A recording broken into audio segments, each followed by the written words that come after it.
Most people think getting rich starts with more money, but it actually starts with a different question. How do wealthy people think?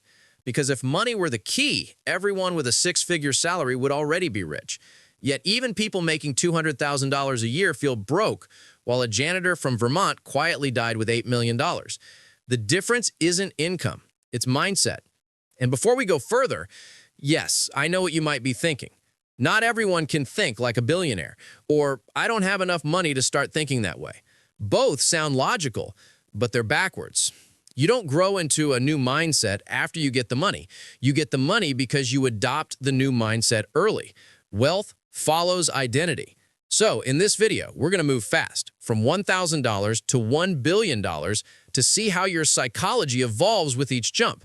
Because if you can think like the next level before you reach it, you'll grow faster and skip years of trial and fear.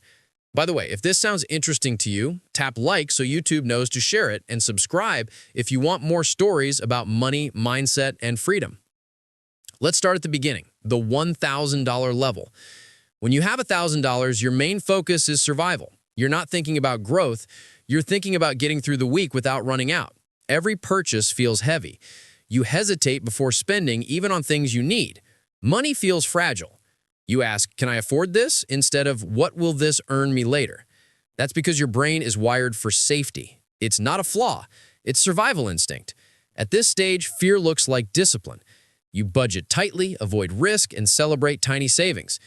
But here's the catch. Being careful feels productive, even when it isn't. You can spend all day chasing discounts, but never build anything bigger. That's the trap. You confuse motion with progress. But if you stay too long in that mindset, you build a life around fear instead of opportunity.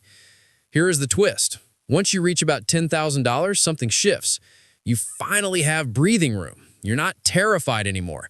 You can plan a little, save a little, even imagine a future. This is the control stage. You start tracking expenses, making budgets, setting goals. It feels empowering at first. Finally, you're managing money instead of chasing it. But control has a hidden cost. You start believing that if you just budget harder, you'll get rich. You focus on efficiency instead of expansion. And eventually, that obsession with control limits growth. I know because I've been there. You feel responsible. You're proud that you've got things organized. But here's the truth. You can't save your way to wealth. Saving protects the past, but building creates the future. People stuck at this level need to learn one new skill, letting go. Because growth always feels like losing control at first. When you cross six figures, around $100,000, you hit another wall.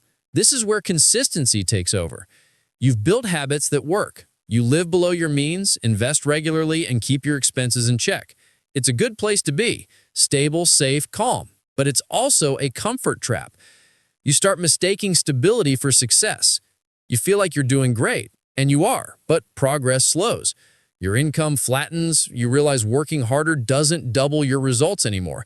That's the first time you hear that little voice that says, if I keep trading time for money, I'll run out of time before I ever reach freedom. That's the seed of the next mindset, because once you realize time is your real currency, everything changes.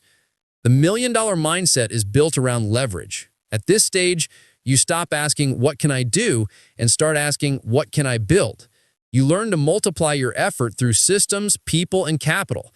You stop thinking like an employee and start thinking like an owner. That's the moment you realize your job isn't to do the work, it's to design how the work gets done. At this stage, you stop trying to save a few dollars. You focus on buying back time and leveraging your money. You start optimizing for impact instead of effort, for ownership instead of activity. Now here's where the leap to billionaire thinking begins. Because the difference between a millionaire and a billionaire isn't 10 zeros, it's one idea, vision. At the billionaire mindset, the game changes completely. Money stops being personal. It becomes a tool for building systems that outlive you. The focus isn't how much can I make, it's how much can I change. It's not about status or luxury anymore. It's about scale and legacy. Billionaire thinkers look decades ahead. They measure success by impact per decision, not profit per day. They do not have a mindset of the fear of losing money. It's the fear of wasting potential that is important to them. You don't need $1 billion to think this way. But you do need to zoom out far enough to see the game for what it is. Each stage feels like progress, but every stage also contains a trap. Fear keeps you stuck at survival. Control keeps you stuck at comfort.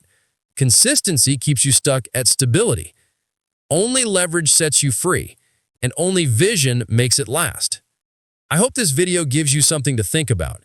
If you get something valuable, please subscribe for more money stories. I will see you in the next video.